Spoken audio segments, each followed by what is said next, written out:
Hi, this is Carl from Linguagenesis.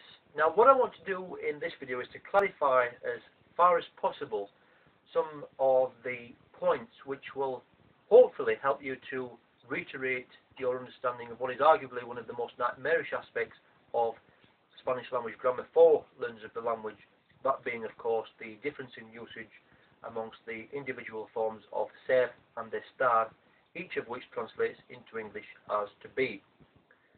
Now, you may have received explanations about this aspect of language grammar from either a class teacher or a private tutor, or you may have delved into a grammar book where a lengthy explanation of the differences in usage between those two verbs has been provided. But what I want to do here is to be very careful in my explanation of the difference in usage between ser and estar and its individual forms. And what I'm also going to do is to demonstrate when to use ser and estar by offering you a pair of scissors. And we'll be looking at these scissors and characteristics which pertain to those scissors and also conditions which pertain to those scissors.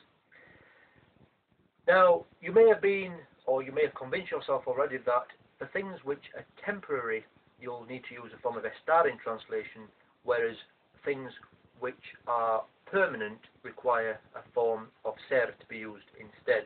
Now that is true to a degree, but as you'll see during the course of this conversation, I think the application of terms such as long-term and short-term are more appropriate. There are three rules which apply to when to use estar. There are arguably many more which apply to when to use ser. Two of those three rules for estar are very clear-cut and easy to follow, and they should be taken into consideration when you're deciding whether an example you have in English needs to be translated using a form of ser or estar. The first one refers to the geographical location, or just the home location, let's say, of any concrete noun. For example, the scissors are on the table. We can touch scissors, and the table is the location of the scissors at any particular moment. I suppose in some instances we can look at the location of objects in the house as being temporary because they can switch places. However, you can't really always look upon the temporary aspect of the use of estar where the location of objects is concerned. For example, the Andes are in South America. Even though the Andes are always going to be in South America, we can't change the location of the Andes. We're talking about where they're situated, and we can touch them as well. So automatically we need to use a form of estar, despite the fact that the temporary application seems to be reliable in the majority of instances. Where location of concrete nouns is concerned, it's automatically a case of needing to use estar or a form of that verb. In the second instance, we'll use estar if we're translating a form of to be along with another verb which ends in ing. For example, to be doing something. We can look upon anything which we're doing at any particular moment in time as being temporary. But the fact is, if the verb ends in ing and you're using a form of to be before that verb and saying, for example, I am writing a letter, the verb form I am needs the use of estoy in Spanish, which is obviously derived from estar. The third case of using estar is the one which is not always clear-cut and where many learners of the Spanish language tend to be overwhelmed with a number of doubts as regards examples which they may be translating from English into Spanish.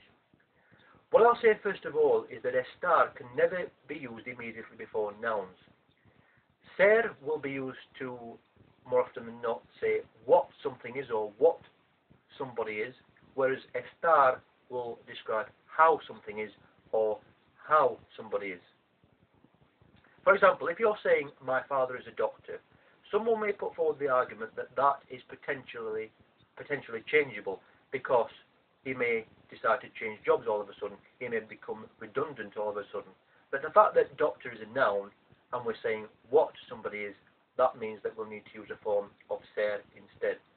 My father is a doctor, mi padre es médico. Now let's take a look at the scissors. We need to say what they are, and as long as we're saying what these scissors are, we'll be using a form of ser.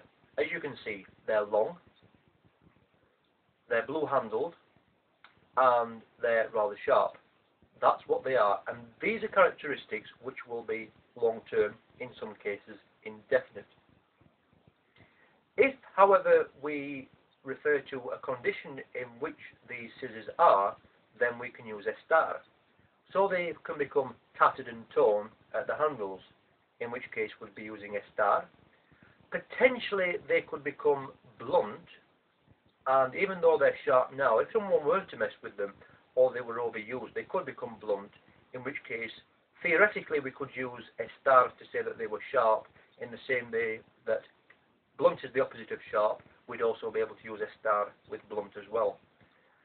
Anything which is a changeable state for the short term, a change which can occur immediately within a few seconds, will also require us to use a form of estar. For example, the scissors are closed, the scissors are open.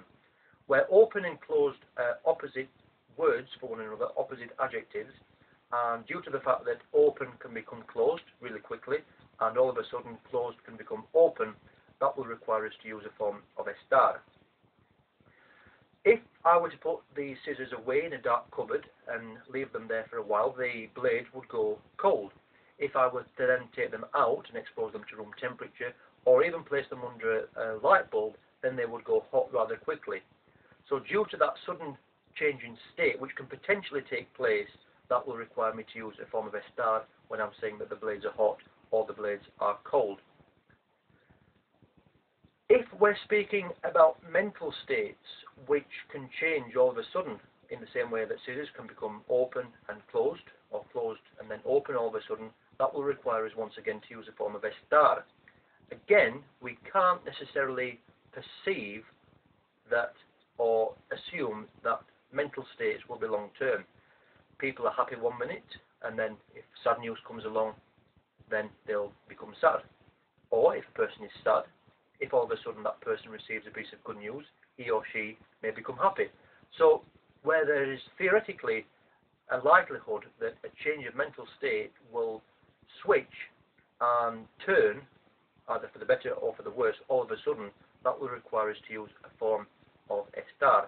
Likewise, if you're in a state, saying how something is or how somebody is, if you're in a state of matrimony, you can be married 1 minute and then all of a sudden you're divorced.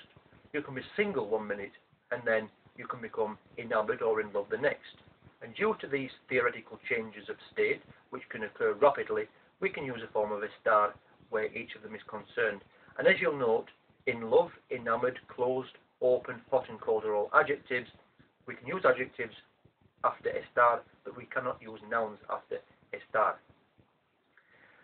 Similarly, being alive is something which is potentially short term, although I don't want to be morbid here. You can be alive 1 minute and then you can be dead the next. So in some cases in all cases you're temporarily alive, but due to the potential of being alive 1 minute and then all of a sudden dying the next is also an example where we would use a form of estar in each of those instances. People have argued to me in the past that death is permanent and therefore we should use ser with muerto, which is the Spanish translation for dead. But as I say, if you're using the opposite of an adjective, then you'll require the same form of the verb estar vivo, to be alive, where being alive is temporary, estar muerto, to be dead, where death is permanent. So hopefully that's clarified a few